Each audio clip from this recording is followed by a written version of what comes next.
अस्सलाम वालेकुम, बिस्मिल्लाहिर्रहमानिर्रहीम। तो आज हम डिस्कस करेंगे किडनी का फंक्शन। आपने स्टडी किया। अब आज हम देखेंगे कंसंट्रेशन ऑफ एक्सक्रीटरी प्रोडक्ट्स, कि किस तरह से एक्सक्रीटरी प्रोडक्ट्स की जो कंसंट्रेशन है वो चेंज होती है, ये हमने डिस्कस करना है। तो एक बात ये में रखिएगा कि किडनी का जो प्रिंसिपल फंक्शन है वो है वाटर को प्रिज़र्व करना। तो वाटर को प्रिज़र्व करना ये बहुत ज़रूरी होता है। जैसे आपने होम्योस्टेसिस में स्टडी किया कि अगर बॉडी के अंदर पानी की सप्लाई कम हो जाए, उसके बावजूद बॉडी अपने अंदर वाटर की कंसंट्रेशन को मेंटेन रखने की कोशिश करेगा, और उसी में एक इंडिविजुअल की सर्वाइवल है कि उसके अंदर वाटर प्रिज़र्व रहे, महफूज रहे। अब ये प्रोसेस कैसे होगा? इसमें एक तो रीअब्जॉर्प्शन होती है, जो आप पढ़ चुके हैं, और एक जहाँ पर जो इम्पोर्टेंट वो है काउंटर करंट मल्टीप्लायर। तो काउंटर करंट मल्टीप्लायर के ज़रिए कंसंट्रेशन वाटर की उसको मेंटेन रखा जाता है। मसलन हम अगर ये कंसीडर करें कि लो वाटर सप्लाई, कि अगर पानी की सप्लाई कम है तो पानी की सप्लाई कम होने की वजह से बॉडी के अंदर वाटर की जो कंसंट्रेशन है वो कम हो सकती है। अब हमने देखना है कि जो नेफ्रॉन है किस तरीके से उस कंसंट्रेशन को मेंटेन रखेगा। अब इसमें आपने पढ़ा था एक कार्टेक्स और एक मेडुला। तो जब हम कार्टेक्स से मेडुला की तरफ जाते हैं तो जहाँ पर सॉल्यूट कंसंट्रेशन ज़्यादा होगी, यानी जहाँ पर जो कंडीशन डेवलप होगी वो हाइपरटोनिक होगी। हाइपरटोनिक, तो जहाँ पर कंडीशन हाइपरटोनिक होगी, हाइपरटोनिक, ये कंसंट्रेशन जो है ये कार्टेक्स से मेडुला की तरफ इंक्रीज़ करती जाएगी। अब जहाँ पर लिखा हुआ है किडनी इंटरस्टिशियम, इसका मतलब ये होता है कि एक तो नेफ्रॉन होते हैं किडनी के अंदर, और नेफ्रॉन के इर्द गिर्द सेल्स होंगे, किडनी के दूसरे सेल्स होंगे, उनको कहा जाता है किडनी इंटरस्टिशियम। अब किडनी इंटरस्टिशियम जो है वहाँ पर वाटर भी होगा, साल्ट भी होंगे, क्योंकि जहाँ पर ब्लड कैपिलरीज भी मौजूद होती हैं, ब्लड वेसल्स भी मौजूद होती हैं। आपने पढ़ा था कि जो लूप ऑफ एनल है उसके इर्द गिर्द कैपिलरीज का जाल बिछा हुआ होता है, उसकी भी एक लूप बन जाती है जिसको वैसारेक्टा का नाम दिया गया था। अब जहाँ पर आपने ये देखना है कि जो कार्टेक्स है इससे मेडुला की तरफ कंसंट्रेशन किडनी इंटरस्टिशियम में सॉल्यूट कंसंट्रेशन ज़्यादा होगी, ऊपर से नीचे की तरफ बढ़ती जाएगी कंसंट्रेशन। इस तरह से जब ये फिल्ट्रेट जहाँ पर पास करेगा तो इस फिल्ट्रेट में जहाँ पर जो कंडीशन डेवलप होगी इसके अंदर, जहाँ पर ट्यूब्यूल के अंदर, वो होगी हाइपोटोनिक। इसको कहते हैं काउंटर करंट, कि अगर एक तरफ हाइपरटोनिक है तो उसके अपोजिट हाइपरटोनिक होगी। अब किडनी इंटरस्टिशियम वहाँ पर हाइपरटोनिक है, जबकि इस ट्यूब्यूल के अंदर हाइपोटोनिक है, जिसकी वजह से जहाँ से वाटर किडनी इंटरस्टिशियम की तरफ मूव करेगा, और जो जक्स्ट्रा मेडुलरी नेफ्रॉन उसका ज़्यादा पोर्शन मेडुला में होता है। उसका मेन पर्पस यही होता है कि वाटर को ज़्यादा से ज़्यादा रीअब्जॉर्ब किया जा सके, और इसी बिना पर जहाँ पर जो रीअब्जॉर्प्शन होती है वाटर की, यानी वो तकरीबन आप ये कह लें नेफ्रॉन में ये 99.5% जो वाटर है वो रीअब्जॉर्ब हो जाते हैं कि फिल्ट्रेट में मौजूद, जहाँ पर जो वाटर मौजूद होगा, फिल्ट्रेट में जो वाटर मौजूद होगा वो जो उसका 99.5% अब्जॉर्ब हो सकता है बॉडी के अंदर वाटर की कंडीशंस को देखते हुए। अब जहाँ पर एक तो वाटर की रीअब्जॉर्प्शन हो जाएगी डिसेंडिंग लिम्ब में, जबकि जो असेंडिंग लिम्ब है इसमें से वाटर की आउटफ्लो नहीं होती। जहाँ पर वाटर की आउटफ्लो नहीं होगी तो जहाँ पर साल्ट की कंसंट्रेशन को मेंटेन रखा जाता है, साल्ट की कंसंट्रेशन को मेंटेन रखा जाएगा। वो जहाँ से सोडियम आयन जो हैं जहाँ से बाहर रिमूव होंगे, यानी किडनी इंटरस्टिशियम में ये सोडियम जो है वो एंटर होगी, ताकि जहाँ पर साल्ट की जो कंडीशन है आइसोटोनिक रहे और जहाँ से वाटर की बाहर की तरफ मूवमेंट ना हो। उसके बाद जहाँ पर आ जाता है उसका डिस्टल लूप ऑफ हैनल या डिस्टल लूप, ये आप कह लेंगे लूप ऑफ टब्यूल, ये प्रॉक्सिमल होते हैं, उधर डिस्टल होते हैं। तो जहाँ पर होते हैं कलेक्टिंग डक्ट जिसमें जाकर नेफ्रॉन ओपन करते हैं और जहाँ पर इस टब्यूल के अंदर जो भी मटेरियल होगा वो कलेक्टिंग डक्ट में जाएगा, जिसमें ज़्यादातर वेस्ट मटेरियल्स होंगे और वो भी नाइट्रोजनस वेस्ट मटेरियल होंगे।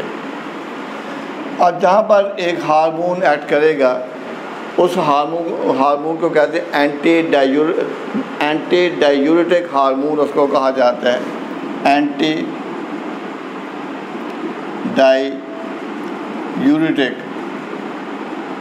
हार्मोन, इसको कहा जाता है हार्मोन। तो ये हमारे ब्रेन का एक पार्ट है, उसको पोस्टीरियर पिट्यूटरी ग्लैंड कहा जाता है, पोस्टीरियर पिट्यूटरी ग्लैंड। तो ये ग्लैंड के जो है वो ब्रेन में होते हैं, उसको पोस्टीरियर पिट्यूटरी ग्लैंड कहा जाता है। ये इस हार्मोन को प्रोड्यूस करेगा। अब ये जो हार्मोन है इसकी वजह से जहाँ पर एक्टिव अपटेक ऑफ वाटर होगी, यानी जहाँ से मतलब जहाँ पर ये सपोज करके ये ब्लड वेसल है जहाँ पर ये ब्लड वेसल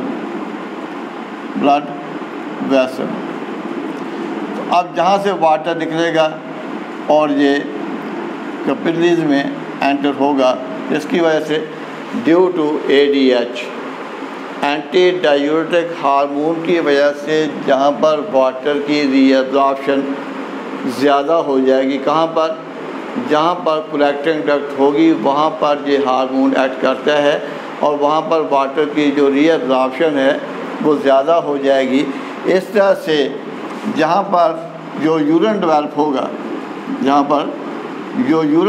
होगा, ये हाईली कंसनट्रेटेड यूरिन होगा, हाईली कंसनट्रेटेड यूरिन जहाँ पर होगा, हाईली कंसनट्रेटेड यूरिन, यानी जिसमें साल्ट ज़्यादा होंगे, पानी कम होगा।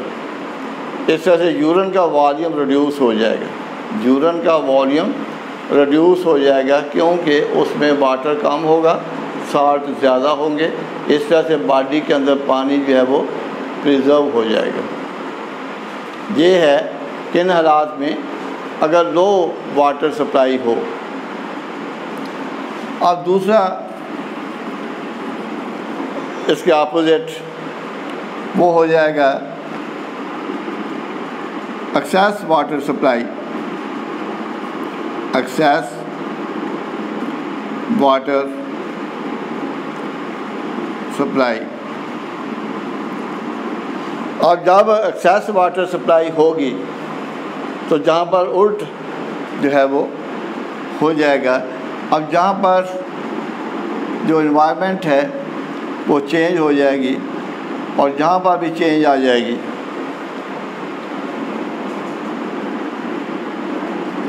अब जहाँ पर ये हो जाएगी हाइपोटोनिक, हाइपोटोनिक, और इसके अंदर हो जाएगी हाइपरटोनिक, हाइपरटोनिक। तो वाटर हमेशा अपनी हाई कंसंट्रेशन से लो कंसंट्रेशन की तरफ मूव करेगा। तो जहाँ पर वाटर की कंसंट्रेशन अब ज़्यादा है, बॉडी के अंदर पानी ज़्यादा है, पानी की सप्लाई ज़्यादा है, इसलिए ये हो जाएगा हाइपरटोनिक। अब जहाँ पर क्या होगा कि जो वाटर है ये सिर्फ अंदर को मूव करेगा, और जहाँ पर वाटर जो है ये किडनी इंटरस्टिशियम से ये अंदर की तरफ जाएगा। ये इस तरह से वाटर की मूवमेंट जहाँ पर इस तरह से हो जाएगी, जहाँ पर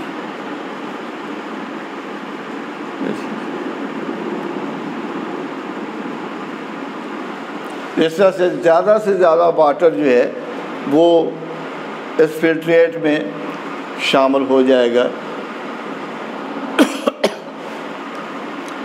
अब जो कलेक्टिंग डक्ट होगी, अब वहाँ पर ये हार्मोन सिक्रीट नहीं होगा, हार्मोन की सिक्रीशन जहाँ पर नहीं होगी, यानी ADH सिक्रीट नहीं होगा।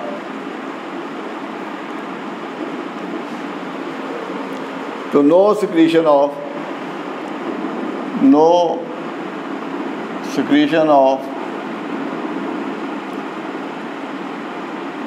ADH। तो जहाँ पर ADH की सिक्रीशन नहीं होगी, और जिसकी वजह से जहाँ पर वाटर अपटेक नहीं होगी, वाटर अपटेक नहीं होगी, वाटर जो है उसकी रीअब्जॉर्प्शन कम हो जाएगी। तो अब उसका रिज़ल्ट क्या निकलेगा कि अब जहाँ पर जो यूरिन होगा वो डाइल्यूट यूरिन डेवलप होगा, dilute urine, dilute urine, dilute urine. पहले था कंसनट्रेटेड यूरिन, अब क्या होगा, अब डाइल्यूट यूरिन प्रोड्यूस होगा, डाइल्यूट यूरिन, जिसमें वाटर ज़्यादा होगा, यूरिन की जो क्वांटिटी है वो भी ज़्यादा होगी, यूरिन की क्वांटिटी भी ज़्यादा होगी और उसमें वाटर भी ज़्यादा होगा, लेकिन साल्ट कम होंगे। तो इस तरह से किडनी का जो रोल है उसमें हार्मोन भी इन्वॉल्व होते हैं। एक हार्मोन जिसको क्या कहा जाता है, एंटी डायूरेटिक हार्मोन कहा जाता है, और वो कौन सिक्रीट करता है, पोस्टीरियर पिट्यूटरी ग्लैंड जो कि ब्रेन में होता है, तो वो ये हार्मोन खारिज करता है ADH। अगर ADH खारिज होगा तो जहाँ पर वाटर की रीअब्जॉर्प्शन ज़्यादा होगी, यानी वाटर जहाँ पर टब्यूल से निकलकर ब्लड वेसल में चला जाएगा, तो जिसका नतीजा क्या निकलेगा कि कंसनट्रेटेड यूरिन डेवलप होगा। लेकिन अगर वाटर की सप्लाई ज़्यादा है बॉडी के अंदर, तो फिर जहाँ पर ADH इसकी सिक्रीशन नहीं होगी, जहाँ पर वाटर की रीअब्जॉर्प्शन नहीं होगी, और इस तरह से जहाँ से जो एक्सक्रीटरी प्रोडक्ट्स रिलीज़ होंगे उसमें साल्ट कम होंगे, वाटर ज़्यादा होगा, यानी डाइल्यूट यूरिन प्रोड्यूस होगा। तो इस तरह से किडनी बॉडी के अंदर वाटर और साल्ट की कंसंट्रेशन को मेंटेन रखती है, जिसकी बुना पर हम ये कह सकते हैं कि किडनी के दो फंक्शन हैं। एक इसका फंक्शन ऑस्मो रेगुलेटरी है। क्या होगा? ऑस्मो रेगुलेटरी, एक फंक्शन इसका ऑस्मो रेगुलेटरी होगा, osmo regulatory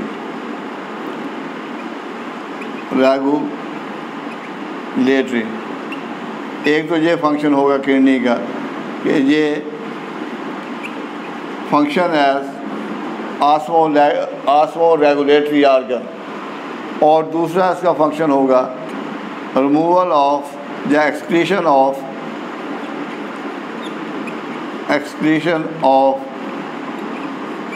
nitrogenous waste material,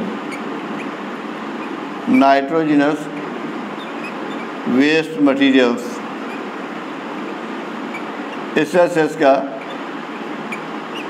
ये डबल फंक्शन होगा, एक तो ये ऑस्मो रेगुलेटरी होगा और दूसरा फंक्शन क्या होगा, नाइट्रोजिनस वेस्ट मटीरियल्स, उसकी रिमूवल। तो इस तरह से kidney function as osmoregulatory as well as excretory organ, दोनों तरह से ये फंक्शन करेगी। और इसी बिना पर बॉडी के अंदर होम्योस्टेसिस का प्रोसेस होगा और बॉडी के अंदर वाटर की जो कंसंट्रेशन है उसको मेंटेन रखा जाएगा, तो वो मेंटेन रहेगी। अब जहाँ पर जो दूसरा हार्मोन इन्वॉल्व होते हैं किडनी के फंक्शन में, एक तो है ADH और दूसरा जो हार्मोन जहाँ पर इन्वॉल्व होते हैं उसको एल्डोस्टेरोन कहा जाता है। ये आगे डिटेल के साथ आप लोग डिस्कस करेंगे। तो एल्डोस्टेरोन ये सिक्रीट करता है by adrenal gland, secreted by adrenal gland,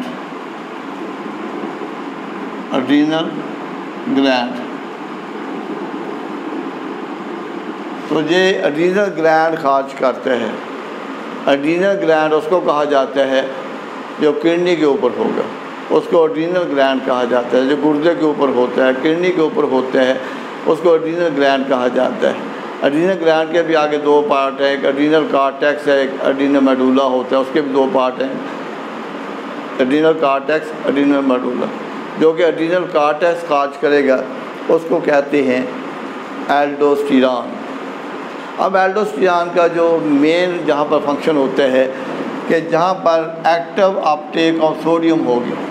active का लफ्ज़ जब आ जाए, आपने चौथे चैप्टर में ये चीज़ फर्स्ट ईयर में पढ़ी थी कि एक्टिव ट्रांसपोर्ट, तो एक्टिव ट्रांसपोर्ट होती है from low to high concentration. अब जहाँ पर ये जो असेंडिंग लेम है इसमें साल्ट की कंसंट्रेशन पहले ही ज़्यादा होती है, लेकिन उसके बावजूद एल्डोस्टेरोन की वजह से जहाँ पर एक्टिव अपटेक ऑफ सोडियम होगी, यानी सोडियम लो कंसंट्रेशन से हाई कंसंट्रेशन की तरफ मूव करेगा। और पर्पस क्या होते हैं कि जहाँ पर जो साल्ट की कंसंट्रेशन है किडनी इंटरस्टिशियम में, उसको मेंटेन रखा जा सके, उसको बरकरार रखा जा सके, ये उसका यानी इसका जो मेन रोल होगा। तो इस तरह से आपने किडनी के स्ट्रक्चर को भी स्टडी कर लिया, उसके फंक्शन को भी स्टडी किया और ये भी देख लिया कि अगर बॉडी के अंदर एक्सेस वाटर हो तो उसको कैसे मेंटेन रखा जाएगा, अगर बॉडी के अंदर वाटर की सप्लाई कम हो गई है तो उसको कैसे मेंटेन रखा जाएगा, और जहाँ पर जो मैकेनिज़्म इन्वॉल्व होगा उसको काउंटर करंट मल्टीप्लायर कहा जाता है। तो काउंटर करंट मल्टीप्लायर का मतलब ही ये होता है कि अगर एक तरफ हाइपोटोनिक कंडीशन है तो उसके अपोजिट हाइपरटोनिक कंडीशन होगी। अगर वाटर की सप्लाई ज़्यादा है तो जहाँ पर ये जो ट्यूब्यूल है असेंडिंग जो डिसेंडिंग लिम्ब है, इसके इर्द गिर्द जो मीडियम होगा, अगर पानी की सप्लाई ज़्यादा होगी तो जहाँ पर जो मीडियम होगा वो हाइपोटोनिक होगा, क्योंकि जहाँ पर पानी ज़्यादा होगा और इसके अंदर हाइपरटोनिक कंडीशन होगी, इसलिए पानी जो है वो हाइपोटोनिक कंडीशन से हाइपरटोनिक कंडीशन की तरफ मूव करेगा। और इस तरह से बॉडी के अंदर जो एक्सेस वाटर होगा वो इस ट्यूब्यूल में आ जाएगा और इस नेफ्रॉन के लिए वो कलेक्टिंग डक्ट में चला जाएगा। और आपने पढ़ा था जो जितनी भी कलेक्टिंग डक्ट्स होती हैं ये सारी की सारी जाकर पेल्वस में ओपन करती हैं और वहाँ से फिर एक ट्यूब्यूल अराइज करता है जिसको यूरेटर कहा जाता है। उसके लिए यूरिन फिर यूरिनरी ब्लैडर में जाएगा और यूरिनरी ब्लैडर से आगे फिर एक और ट्यूब्यूल होगा जिसको यूरिथ्रा कहा जाता है। उसके लिए जो यूरिन है वो आउटसाइड जो है वो एक्सक्रीट हो जाएगा। तो ये इसका फंक्शन था कि किस तरीके से एक्सक्रीटरी प्रोडक्ट्स की जो कंसंट्रेशन है उसको मेंटेन रखा जाता है। तो ये अच्छे तरीके से आप लोग इसको याद कर लें, इम्पॉर्टेंट है एग्ज़ामिनेशन पॉइंट ऑफ व्यू से। अल्लाह हाफ़िज़।